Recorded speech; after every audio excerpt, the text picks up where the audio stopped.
Part 3. We'll hear two business studies students, Evelyn and Mark, preparing for a seminar presentation. Before you hear the conversation, you have some time to look at questions 21 to 25.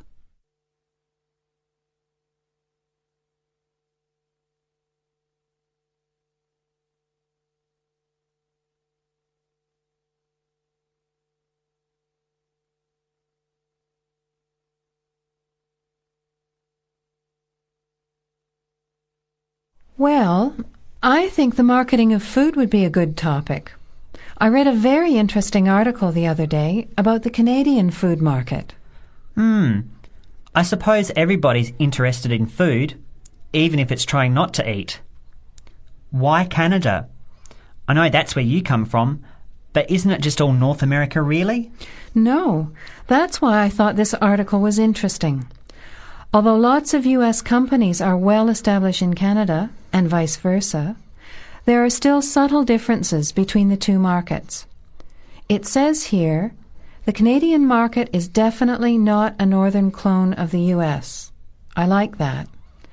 And it says that if you understand these differences, it can have a big impact on successful food marketing. So I know that Canada has a big French-speaking population in Quebec. Is this what they're referring to?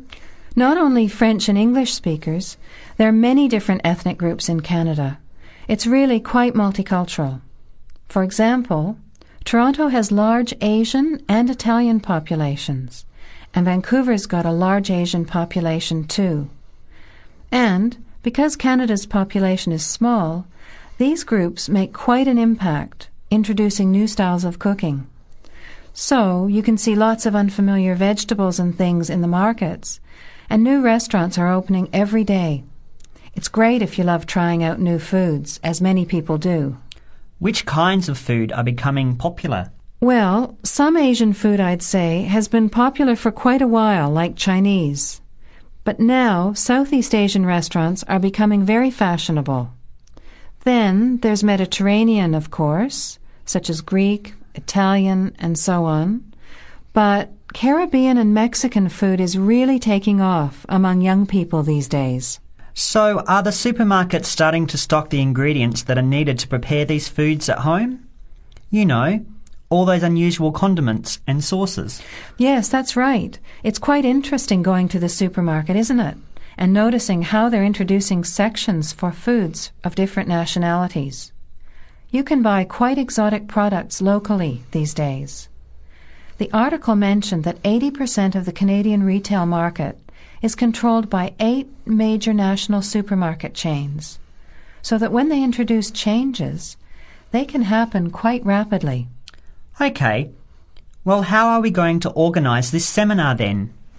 I made some notes on the trends in the Canadian market, about changing tastes, and also patterns for where food is consumed. I thought maybe we could summarize it into a chart or table, and maybe use the overhead projector to present it. Good idea. Maybe I could have a look for similar trends and tastes in Australia and the UK for comparison. Let's have a look at what you found. Before the conversation continues, you have some time to look at questions 26 to 30.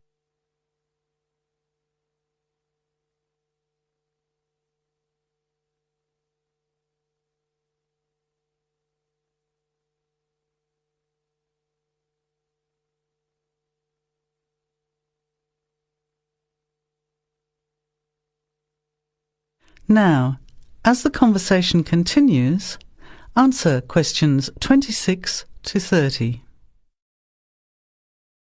The most significant trend, it seemed to me, was that Canadians are definitely interested in healthy food. For example, did you know that salads are the 3rd most commonly eaten food in Canadian restaurants? Really? What about organic food then? Is that becoming more popular? Yes, it's definitely moving into the mainstream compared to a few years ago. And a recent survey showed that 4 out of 5 shoppers said that they check the fat and nutritional information on the packet when they're deciding what to buy. What other trends did you find out? There's one change I noticed straight away when I was home last year, in the meat department. You know, here the meat packaging says rump steak or four-quarter chops and so on. Well, they discovered that most consumers these days didn't know what to do with these roasts and rounds and ribs. So the government approved a new naming system for cuts of meat, which is related to the required cooking technique. What a good idea. I've never really understood the difference between sirloin, rump, round and all those names. So how many new categories are there? 8. There are 3 kinds of steak, for grilling, for marinating and for simmering. And then there's what they call quick-serve beef, for stir-fries, I suppose. And premium oven roast, pot roast and stewing beef. It's a great idea, isn't it? I hope it catches on here. I agree. Any other trends that you thought were significant? Well, what's really interesting is what the article called mobile meals. In other words, more and more Canadians are eating meals away from home, but not just eating more junk food. They're projecting a 40% increase in snack food sales over the next 3 years, and the growth is coming from healthy snacks. You know, the ones that have less cholesterol and fat, such as muesli bars, health food bars, and those types of products. Apparently, in the food marketing jargon, they're called nutritious portable foods, which means healthy snacks. The other major trend is that young people are doing more of the food shopping these days, so marketing has to be aimed more at them, as well as more conventionally at the mother. Thanks, Evelyn. I think we'll have an interesting discussion about these trends and the comparisons with other English-speaking countries. I'll see if I can get some information about them to compare with yours, and meet you on Friday to put it together. See you then. Bye. That is the end of part 3. You now have half a minute to check your answers.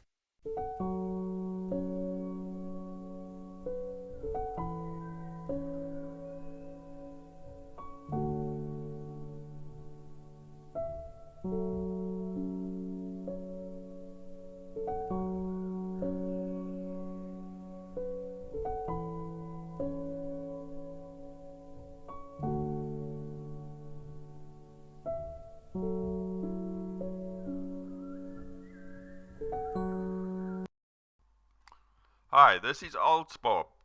I would very much appreciate it if you could like, subscribe and share this video, as this will enable me to help more IELTS students reach their IELTS goals.